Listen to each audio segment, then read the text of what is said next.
joint meeting with the Historic Preservation Commission this Tuesday, September 7th, 2021. Roll call vote, Christine? Trustee Postuma. Here. Trustee Harlow. Here. Trustee Fisher. Here. Trustee Burns. Here. Trustee Banky. Here. Chairman Stifler. Here. And from the HPC, Commissioner Harlow. Here. Commissioner Weinberger. Here. Commissioner Braden. Here. Chairman Bonin. Here. Thank you. And just to kick this off, to refresh everybody's memory, we've had several of these joint committee of the whole meetings with the HPC looking at historic preservation. We're going to continue tonight looking at primarily preservation incentives. Our planner, Bethany Solomon, has been running this. I'm going to turn it over to her, but before we do that, to kind of lay out kind of the calendar, at least for this fall, after we're back here for Labor Day. We'll meet tonight. The plan is to hopefully provide council direction on incentives for historic preservation so that they can take the next 30 days to get something on paper and in front of us and have it for another review at the first week of October. So with that, Bethany? Thank you. So I know a lot of you were at our previous meeting a couple weeks ago where we kind of have been talking about a lot of the zoning relief options that were ways to incentivize preservation.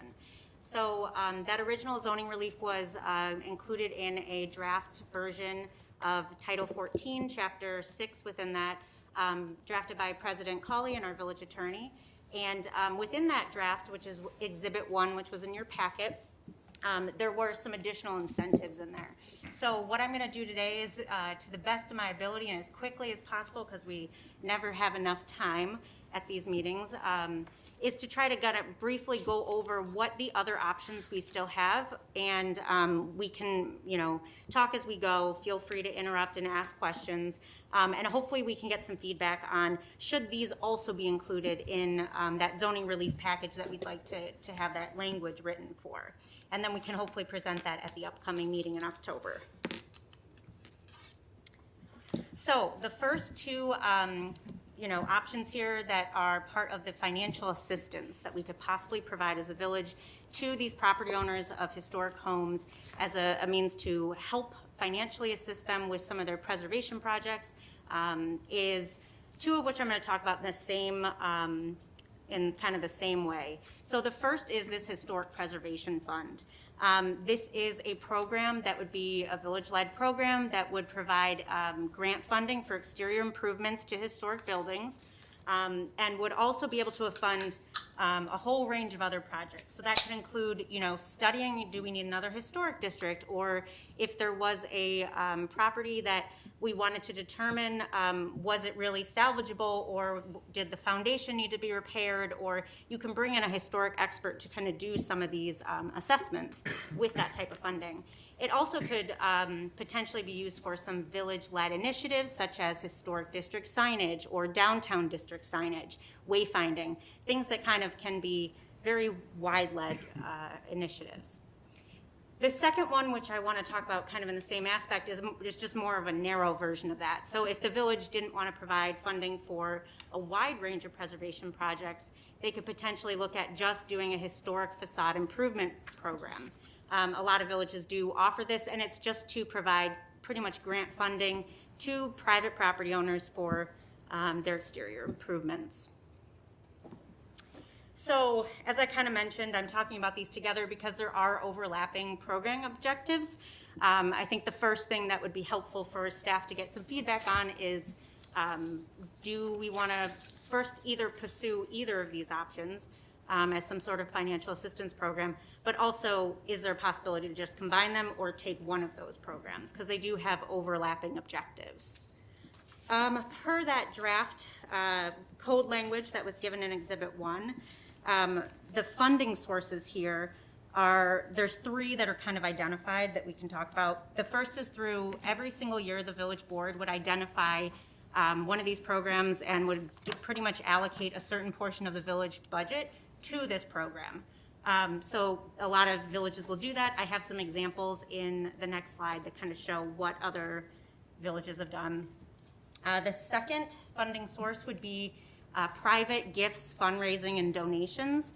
It could also potentially include like grant money from other sources, but that can be challenging as part of the village to get for other public sources. And then the third one that was identified is fines and penalties, which we would have to create a new program to do this, collecting them from residential properties that had some sort of pending demolition application or that appear abandoned or unoccupied. So this was included within that draft text, and we don't exactly have a program right now where we collect that kind of money, but we would anticipate if we created something like that, we would probably make less than $1,000 from those type of fines and penalties. So to be effective, a lot of these programs, like I said, they do need to have village funding allocated to them. And a lot of these programs, just the ones that are facade oriented, they do not pay for any sort of interior work. So in villages like I've worked in the past, if someone was doing interior work, you would have like a contractor itemize out the exterior versus the interior. A lot of the time villages don't want to pay for the interior type things. That could mean someone wants some sort of marble granite tops that they're kind of trying to use village funding for above and beyond. So it's kind of there has to be some sort of insight, and a lot of these type of programs are approved by a historic preservation commission, sometimes a plan commission, and ultimately a village board. So things to keep in mind. Sorry. Are there any, I don't know if I need to use this, any state funding that we could utilize, maybe from Landmarks Illinois?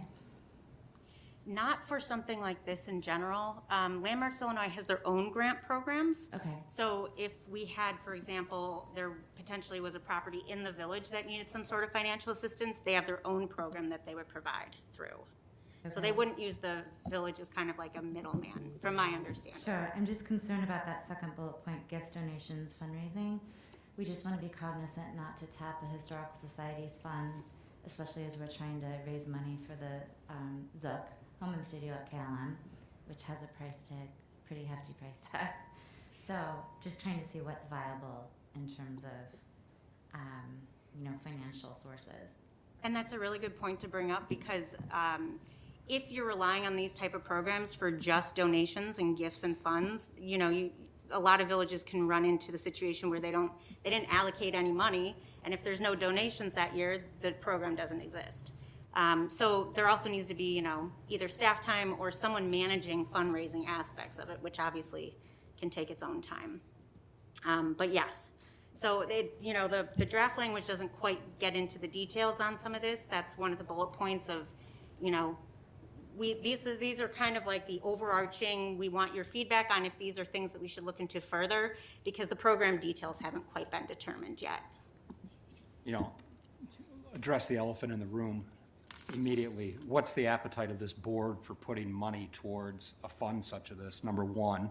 And then Bethany, can you give us maybe some parameters about, and I know this is a difficult question, but what type of monies on an annual basis would be needed to sustain something that is worthwhile? So I will say at this, sorry, you can't really see this slide, but it was included in your packet. I did put together some examples of what other villages have done in terms of these type of facade improvement programs. Obviously, the majority of facade improvement programs out there are smaller type programs. We would want to, we're talking about this in the aspect of this was originally written before we kind of have been talking about a zoning overlay district.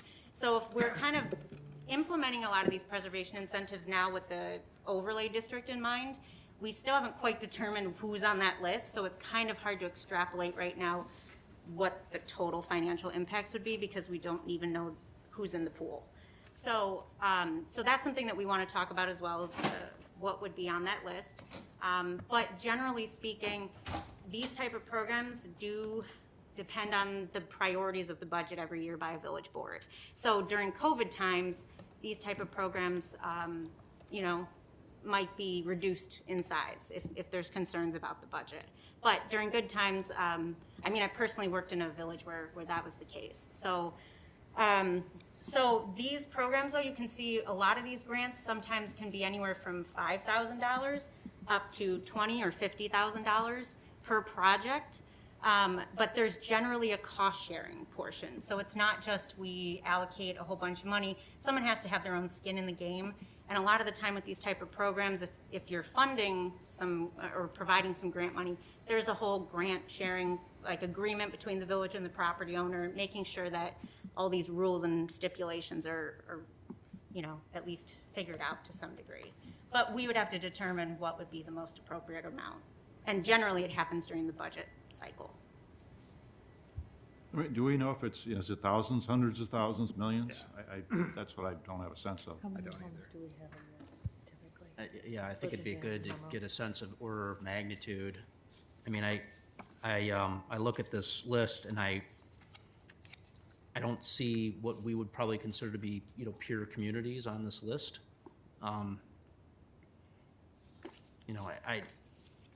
been interested in other people's thoughts. I mean, I feel like, this is obviously a very wealthy community. The question isn't whether somebody's gonna get $5,000 or not, whether they're gonna do it, it's what they can do, on their property, given the rules and the process for getting that done. I guess I feel like those things are more important than whether somebody's gonna get $5,000 or $10,000. Yep. And this is kind of a hard one to anticipate. When we get more into like some of the fee waivers, I did do a little bit of an analysis, a little bit deeper on what we could anticipate us potentially. But for something like this, if we don't want to go with a grant route, there's certainly other ways to do financial assistance if it's not just giving out grants. And I can go into those as well. It will be. Bethany, just one question. So from your experience, is a financial incentive really the kind of, if you were to put a hierarchy of different incentives, is a financial incentive going to be the one that really takes it over the top in terms of your experience? So I think it does depend on the community. Some communities obviously are more in need of financial assistance than others. And you have to think about it in terms of there's a different need sometimes for a single-family home versus a mixed-use downtown building, right? So a lot of these programs, for example, some of them are not even provided for single-family homes. It's actually really hard to get incentive programs anywhere in general for single-family homes. They're more commercial-oriented type programs. So in cases like this, I think financial assistance does help because generally what we hear in the community is that preservation costs more than new construction. You do have to, it's a little bit more labor intensive and you have to have certain materials in a lot of ways, or you have to be more mindful of the existing environment. So that's why I think a lot of people do look at the financial side of it just to cushion some of that additional, labor intensiveness that might come from different from. So I'm just trying to think of if we're going to make a list of must-haves versus nice-to-haves. I mean, it sounds like this is somewhat of a must-have, so we really have to come down to the decision that ultimately we're going to have to budget X number of dollars every year in order to sustain a program like this. Most likely if we provide a financial assistance option. But like we've been talking about, providing something like zoning relief isn't necessarily something that really impacts the village budget, but it provides a whole different sort of incentive relief, Right. that people And that's really. where I'm going. It's just like, Right. if we're setting up a hierarchy, if you put together a matrix, what does that look like? Well, and one thing that will become a little bit clearer as we go along is like, what does it mean if the village has like a whole suite of incentives, right? So, we might only provide a couple thousand in a property tax rebate here, but when you start piling them all on top of each other, it could make a really big dent in trying to get people to preserve these homes versus just demolish them. Understood. Thank you. And that can also, Jerry Hughes always used to mention that you got to broaden the gap between demolition and build new. So if we have incentives on one side, also, what type of fees do we have for demolition? What type of fees? I mean, if you potentially increase those or change those, it widens that gap. Yes, it does. Yeah, and some other communities, not to talk about the negative side of things, but some other communities have done exactly that, where they've made their demolition fees super high, or they've made, you have to do historic assessments, which can cost $10,000 plus on just, doing the history of your home and an actual assessment. So you can also make it really hard to demolish a home in Yeah. other financial ways. Well, and as part of this process, having an opportunity to gauge how those different incentives or disincentives affect the outcome would be very helpful. I don't know how difficult it is to do that, but I think that would help with this decision ultimately that will be, asked to make. I do think that having incentives where we're at right now, given that we have very few landmarked homes, if we opened it up to landmarked and historic district, the amount of landmark homes we have is very small. And if there were incentives for just a landmarked home to have this opportunity, I think we could see an uptick in people landmarking their homes, which would be a good start. And then we also have an HPC budget, correct? And we could talk about how that gets used as a part of this when you're talking about budgeting. But to do that, do you think that the incentive for landmarked homes, to increase the number of homes that are landmarked, would that have to be, what type of materiality are we talking about with incentives? This one? I mean, I think this type of facade grant program is certainly something that would be positive. I mean, you lived in an old house. Yeah. Every little thing you have to replace and fix, if there was like a matching, even if it was matching, my $10,000 fix on my house, if I had $5,000 from the village, that's a lot. I mean, when you have projects every spring, that's a lot. So I do think that if this was the case, as you publicize it, and people have landmark status homes, but they haven't landmarked it, and when we get into waiving fees, if it's easier to be landmarked, if the process is easier, not landmarking just anything, I think you could see an uptick in homes being landmarked. And I think, again, we're getting down the rabbit hole here, but the whole process of landmarking homes, we probably need some middle ground where you could locally landmark your home, but not be, let me say that you could locally have your home recognized by the village to be worthy of getting some incentives, but not having to locally landmark your home, whereby then your home cannot be torn down. It's like a covenant in the deed. Well, the nuance is if you have a residential home in the Robbins district now, you qualify for tax freeze, which you'll see later in your packet, simply because you're in the historic district. You don't have to be locally landmarked to qualify for the state tax freeze. But if you were the owner of the terracotta home up on Walnut in Lincoln, and you wanted to qualify for the tax freeze in Illinois, you have to have your home locally landmarked by Hinsdale, which means you then cannot tear it down.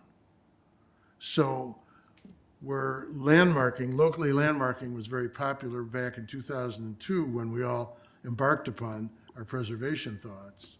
Right now, people are very hesitant to do it because people move in and out faster. We don't have three generations living in town as we used to all the time. And so the fact that they can't tear their house down, the next buyer might say, great, I like a landmarked house, but the next buyer might say, well, I wasn't able to keep it up to the degree I expected, and it may have to be torn down. So I don't personally see people rushing in to get their home locally landmarked to qualify for these things.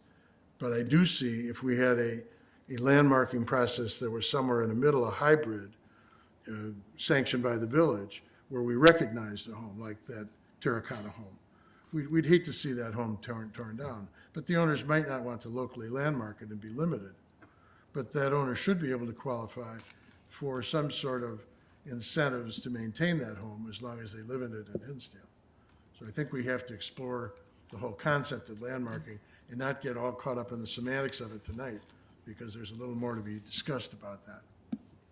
And that was kind of the beauty of kind of the ideas that were coming out of the zoning overlay district of, the village could theoretically put all these homes in this overlay district. It's not, it provides incentives to people, but it's not necessarily that you have to take advantage of them in some way, but it's kind of, we recognize this as a really historic, wonderful property. It's worth saving, and you are eligible now for all of these just by being in this zoning district, overlay district.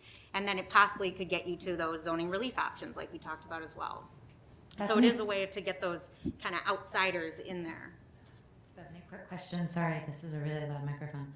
And I think maybe you just answered my question, but a home in the overlay district does not have to be locally landmarked to qualify for these incentives. What are we? That's the theory. The theory, yeah. We still haven't written the full language, Right. which we're hoping we'll have something in front of you guys in a month. But in theory, that would be it. Of It's you don't one have, vehicle, one way to do that Right. without doing it house by house. and it doesn't mean that someone still can't get locally landmarked. It doesn't mean that we doesn't- look at different ways that if you're landmarked, maybe you get something in additional. These are the kind of things we haven't fully explored yet. But typically, we're looking at homes that are over 50 years of age. And each year, more homes qualify for that. And so it's a moving target.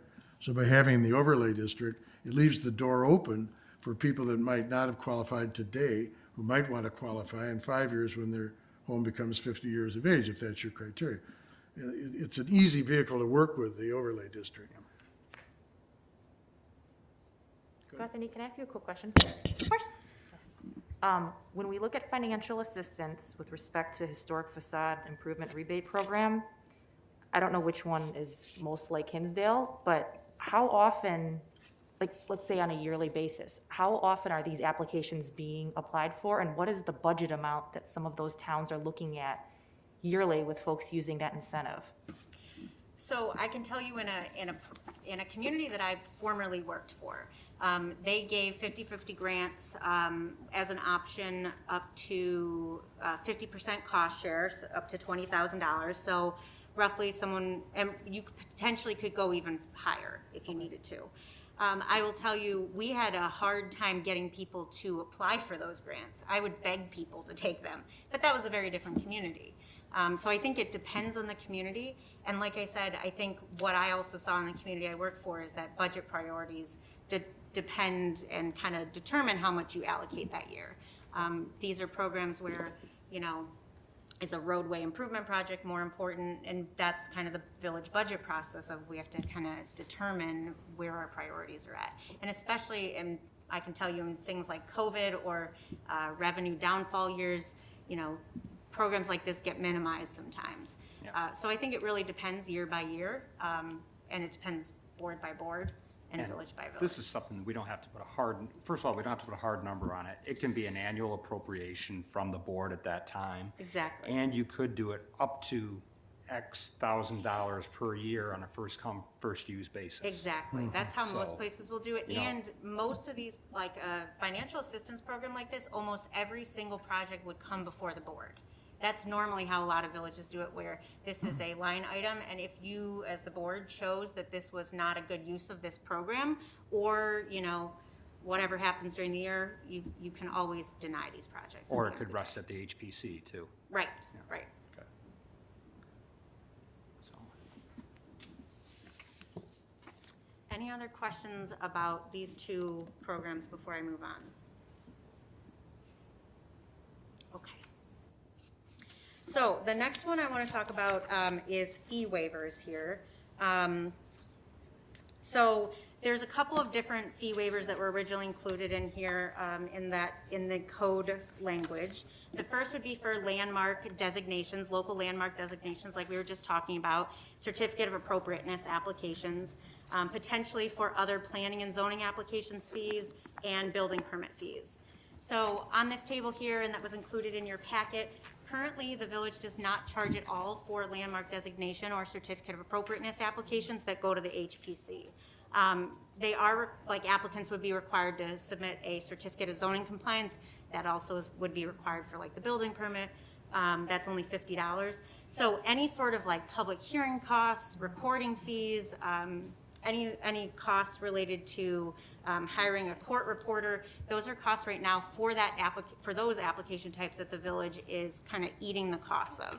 So when we talk about the financial impacts, we're kind of already waiving those fees because we never established the fees, if you can think of it like that.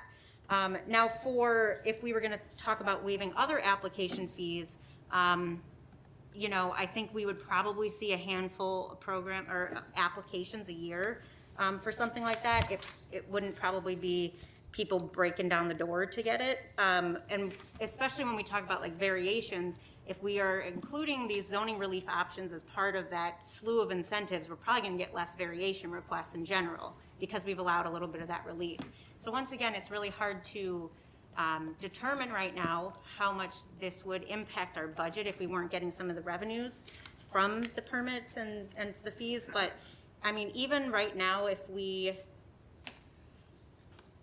I put a number here, and in the packet I included like a couple of the costs, but even if we were to waive 5 to 10 applications a year just for like an exterior appearance review, so that could be, or site plan, that would be, there's a couple of buildings in the downtown that are commercial mixed-use buildings. They had to come to the Plan Commission and the Village Board and the HPC for changes to their facade.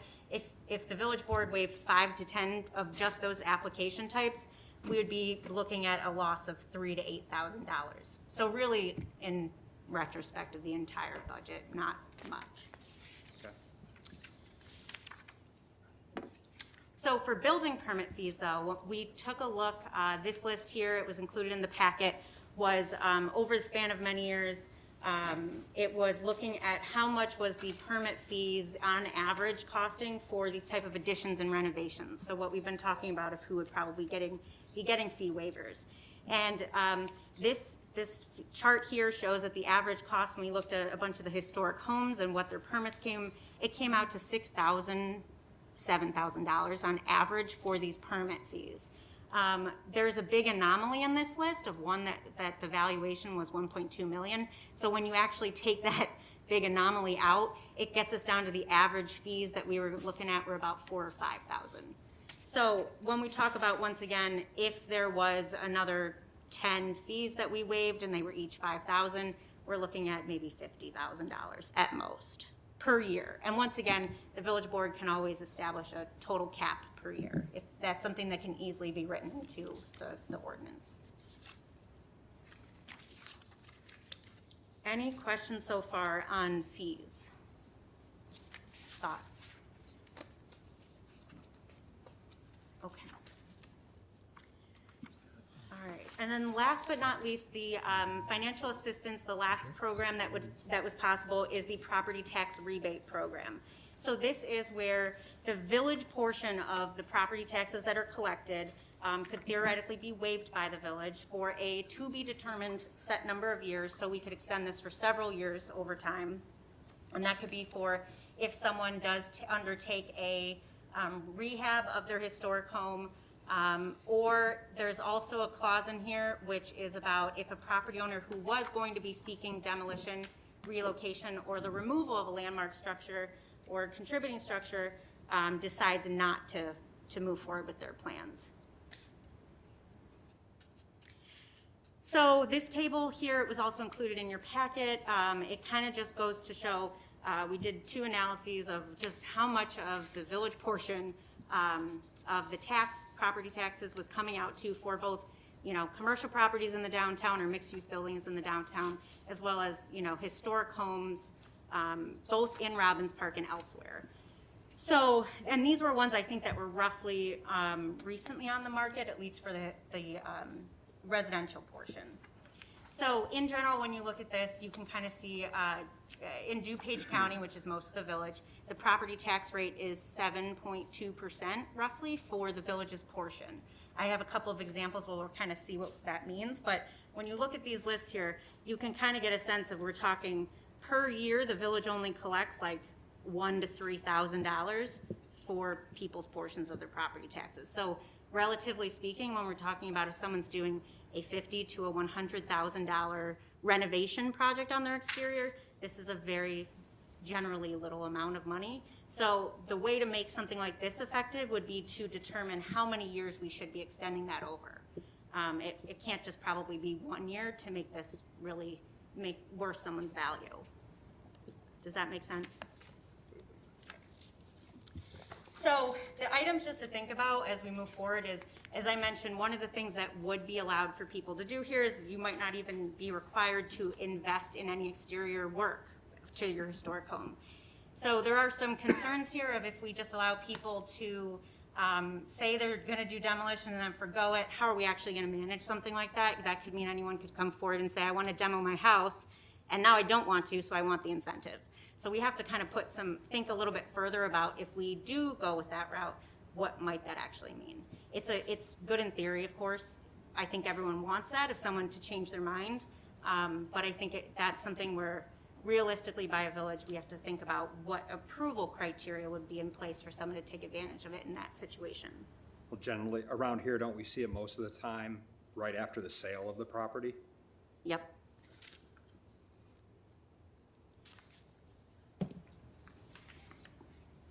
But I think there could be a case where there wasn't a sale associated with it. And I don't know how you'd regulate it that way either then.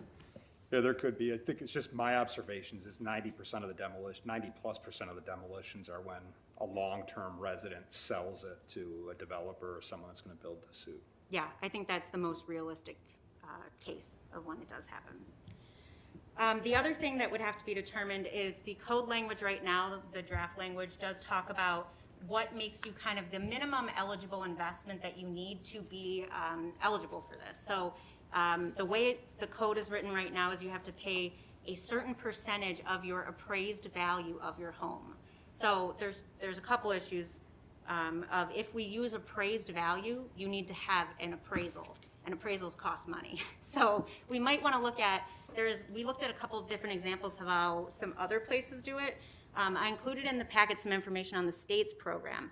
They do it by fair market value, which may not be the way for Hinsdale that we want to do it either, because the examples I have that I'll show later of what that investment actually is really high for a place like Hinsdale who has a really high fair market value. So we might want to look at, instead of an appraised value or the fair market value, we might want to look at the assessed value, and that's publicly accessible information by all the county's assessor's office. So it's something that we don't need to pay extra for, which is nice, and it's already there. Are you referring to a broker's opinion of value when you say fair market value? When I say what? When you're saying fair market value, are you referring to a broker's opinion of value? The fair market value is the assessed, like the assessor's fair market value, as determined is how the state of Illinois looks at it for their program. Or the fair cash value from the assessor's office. But the Assessment times 3. Right. So there's two options, you're saying. Yeah. I guess maybe I've seen this in the commercial context where a broker, or I guess maybe in this case, a local real estate agent will tell you how much they think they can sell the house for. Yep. So it doesn't have the rigor of an appraisal, but you have somebody who's an expert in the industry saying what they think the house will sell for. The value I'm talking about is the fair cash value, or the fair market value is how the state of Illinois refers to it, and that is deemed by the assessor. The appraised value. What your property taxes are based on. Correct. It is on everyone's property taxes, but the assessed value is also on your property taxes, and there's some other crazy calculation that gets there. So.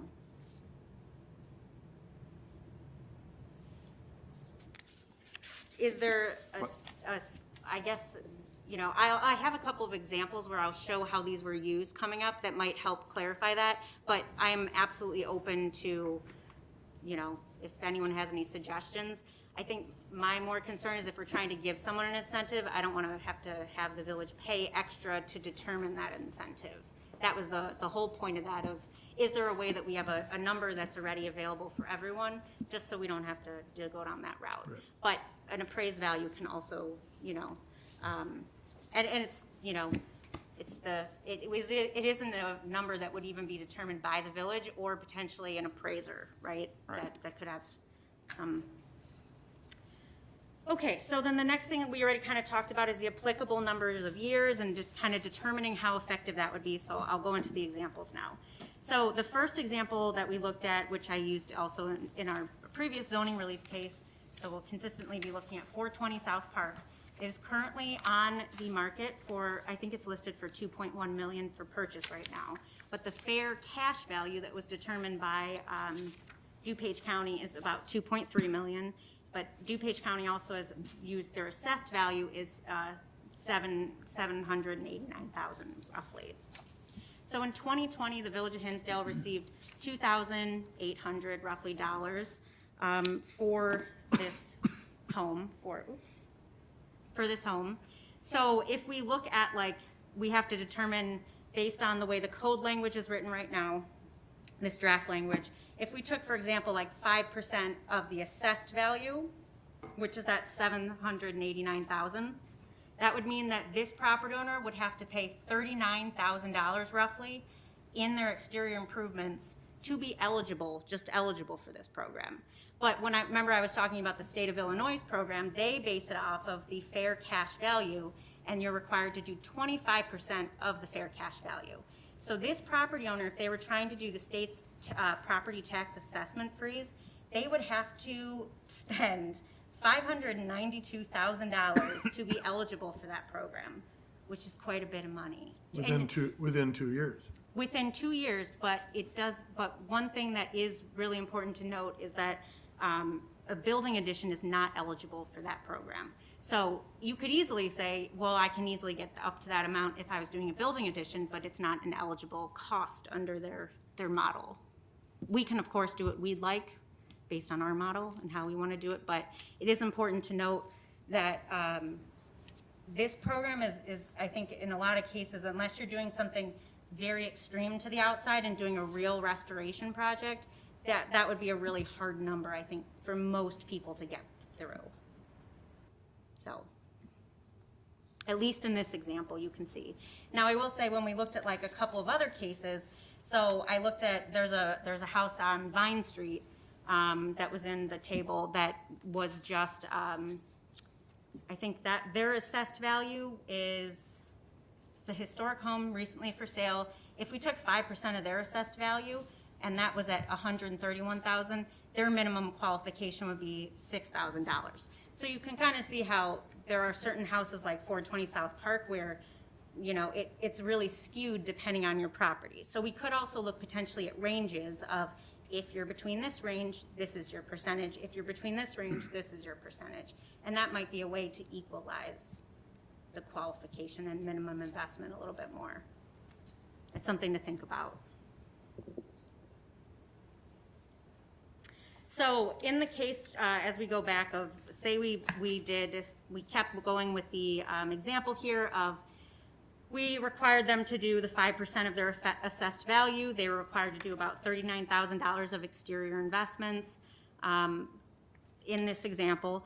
And we waived for 3 years their property taxes. That would save them a little under $9,000. If you waived it for 6 years, we're looking at almost $15,000. So you can see as the longer we extend it, it becomes much more substantial for people, and they get to experience it many years later of the investment that they put in their home.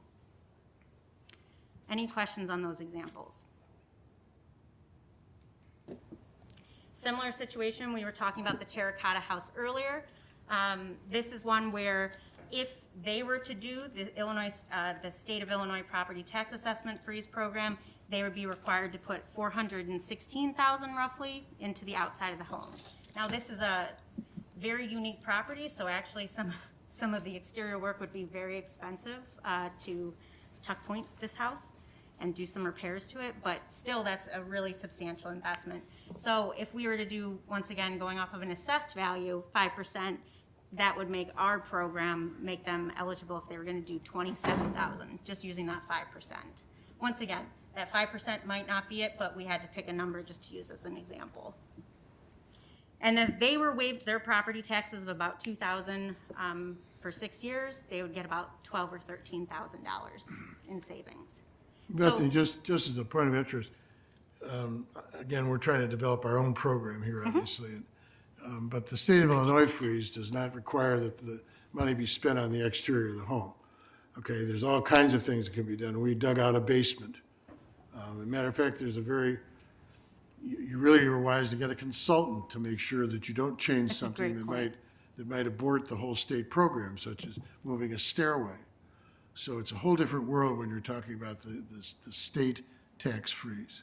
It is, and it's a whole different way of, it'll be very different than our program, but it's an interesting way to compare of how different programs at least are using it as their basis. But it's a really good point, because some municipalities as well, and I'd have to go back for the state of if they allow this, but a lot of places will allow some of these costs to be used just for planning and design services. That in itself is a lot of what costs money of, especially when you have a house and a foundation. Sometimes you have to lift the house up. You need a structural engineer, and that can take $60,000, $100,000 just in that research there.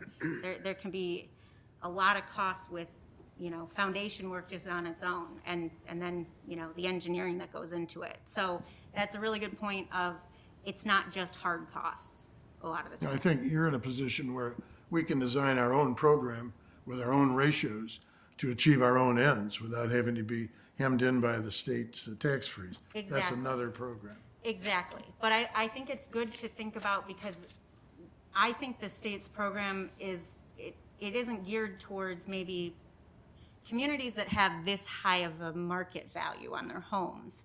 It is a little bit of a higher threshold to even be eligible for that program. So I would just say, if we were considering it, we might not want to make the threshold $500,000 to be eligible for this type, because then that does take away what people can pay for right this second.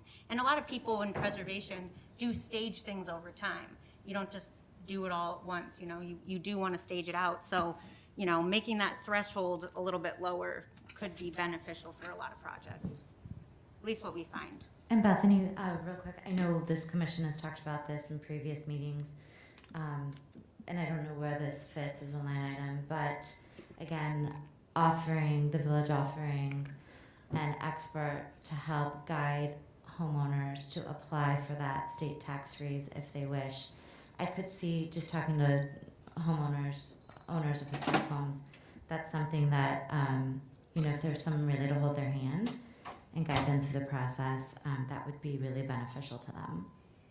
But I will say, having worked on projects trying to qualify for the state freeze, we ultimately have hired a consultant to help us thread the needle so that we're sure that we are taking advantage of everything we want to accomplish with the house that'll qualify, and not do something to the house that might abort the whole program. So for the layman to try and administer the state tax freeze program, that's not a good way to go.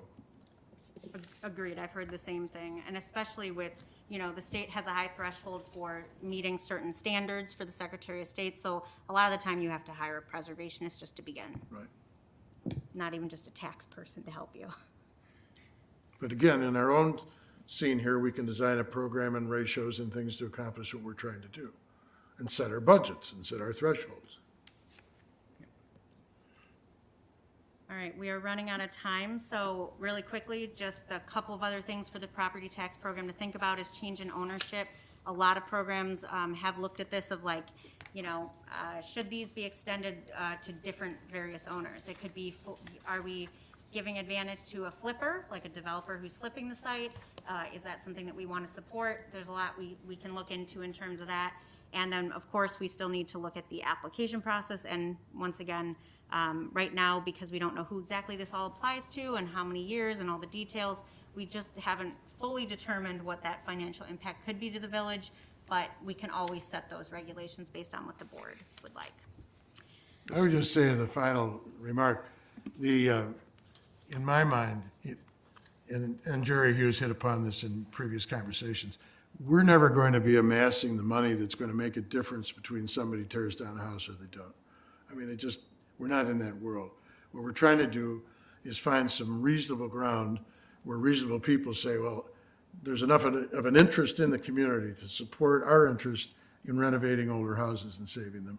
And the community's putting a best foot forward, and hopefully homeowners then become encouraged to go forth with it, and we end up having a win-win. We're not looking at the village to fund the ultimate decision whether or not to rehab a house. But with that, just my first reaction would be, the question was, you know, should we offer that to developers or people that want to flip? Why wouldn't we? I mean, And I believe the state's program actually has some provisions now that allow for this, because why wouldn't you? You're still trying to get someone to reuse this home and do it. And sometimes the only people, especially in certain communities, that can do that is a developer with their pockets. Right. So, I mean, ultimately, you're wanting the home to live for another day. okay.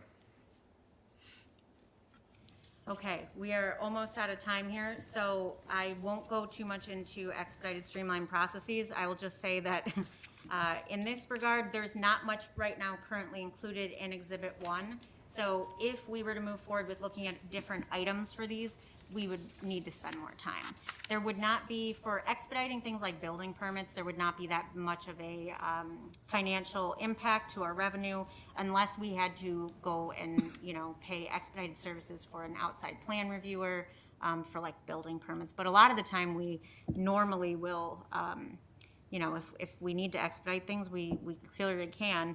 But the question comes, are there other ways to do it? And I think we'd have to spend a little bit more time looking at that if that's something that the board wanted to look at. There is a sunset clause. I just wanted to bring this up because it does, to make sure everyone's aware that in right now, it would say that the village board would come back several years later and reassess everything. I mean, ultimately, if we did this through a historic overlay district, it won't quite work that way because once you have a zoning overlay district, you don't really reassess. However, you know, codes are living, breathing documents, and we should be reassessing our programs as we continue to move on. So there's no saying that once anything is written, it's written in stone. It should continue to change. Okay, so we are almost out of time here, but I just want to hopefully get everyone's feedback on how are they feeling about some of these programs. I know it was a lot to talk about so far. If we need to come back at another meeting, we can as well. But any feedback would be helpful so that when we move forward with hopefully bringing actual, you know, ordinance, draft code language to you all, these would be included should there be support for them. So Bethany, I'll just offer a couple of quick thoughts.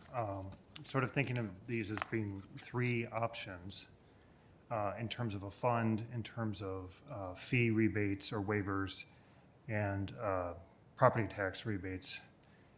Fees and waivers seem to me to be the easiest way to go. When you look at that one house, the 329 East 6th Street, which John tells me is the Renan's home, you know, after that fire, and that's one of Hinsdale's true landmark houses, it's kind of painful to see that they were required to pay $25,000 in order to do that. That seems like a bit of a crime. So I like the idea of sort of fees first. That might be the easiest one to tackle. In terms of property tax rebates, obviously it's challenging if ownership changes. It's not clear necessarily how far out one ought to go. But one advantage I see to that is you are just removing the village from having to make a decision as you would with a fund about, well, does this really qualify? Do we really want to do this? How much do we want to give and so on? It takes a lot of that subjective consideration by a board or a commission or whomever out of the process. Having said that, the fund idea is an intriguing one, particularly if it's one of a suite of things that's available to a possible renovation. But I guess I see these sort of in terms of ease of administration and less subjectivity perhaps, that maybe it's fee waivers first and then property tax and then the fund. I don't know if others agree with that, but that's my initial feedback for you. I agree with that assessment. However, coming in here tonight and talking about the fund, and, you know, timing's appropriate here. But if you make that on an annual appropriation, it may be the most difficult to administer. But if the board doesn't appropriate any funds for a certain year, then it's just not available. Right. It's pretty easy to do then. And it allows the board to adjust on an annual basis.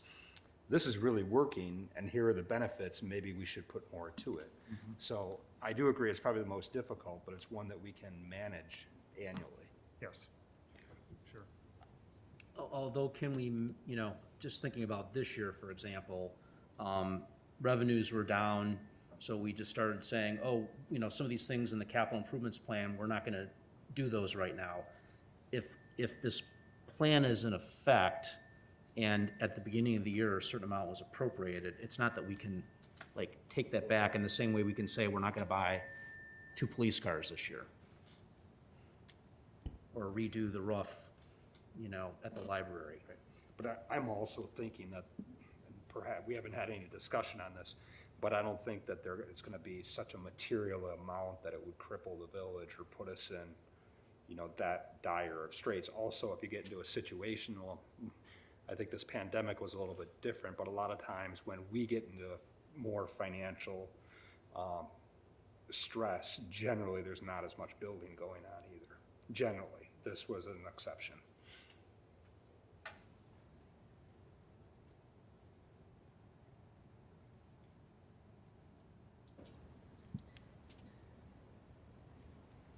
I like your eye towards the finance, too.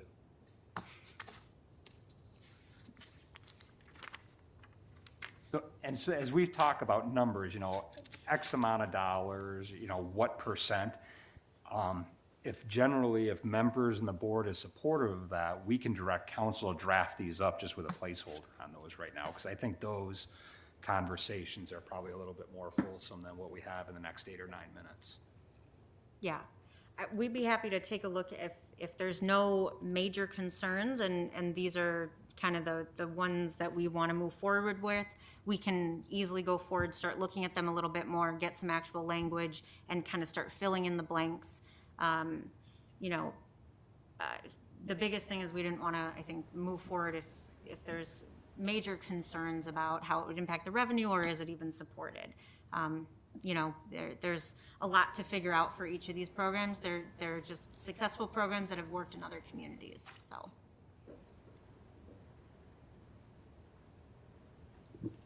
Other thoughts, John? No, I think we've made progress on this. And again, we want to do some modeling with this so we can come up with some actual percentages and relationships, I think. But I think, you know, as long as we can come up with vehicles, get the vehicle in place to move forward with this,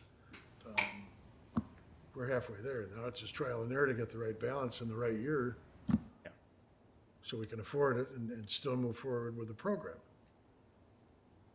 Bethany, can we find out, say for St. Charles, for example, how many applications went in for, I mean, I don't mean to keep going back to this facade improvement program, but I'm just trying to get an idea of amounts, how many applicants there were and how much the payout was last year, or maybe last year's a bad example, maybe let's go back to 3 years ago, Yeah, just to see what the responses or the appetite was, or what was being paid out.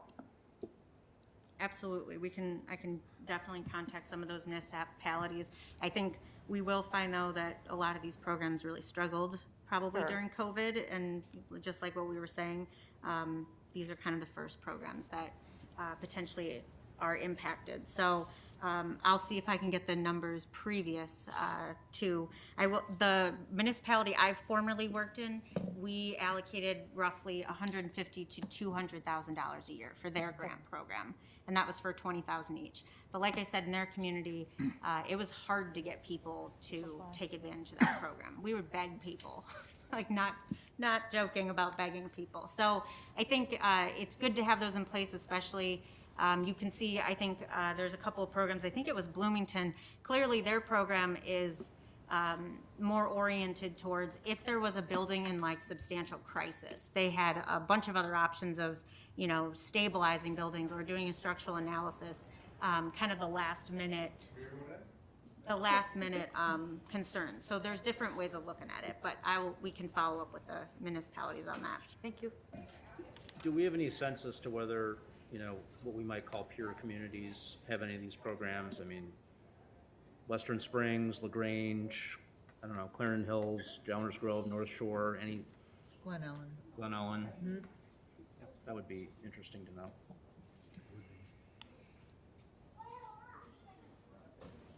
Any other comments? No. So is there anyone not comfortable having, moving this forward to have council kind of draft up an ordinance that we could look out with placeholders for the big decision makers such as numbers? And I think if you could do a short summary memo just on, you know, we're having these drafted, these are the numbers that need to be considered. You know, we've discussed them here tonight. I think it'll give, you know, members and board and trustees something to start thinking about, which That will be, sounds good. especially with budget discussions coming up in 2 weeks, and then we'll be back here in another 4 weeks. That sounds good.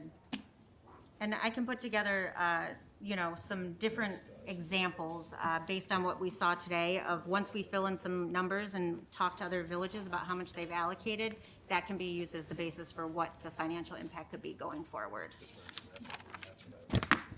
So with that, I would open up any closing remarks, thoughts before we adjourn?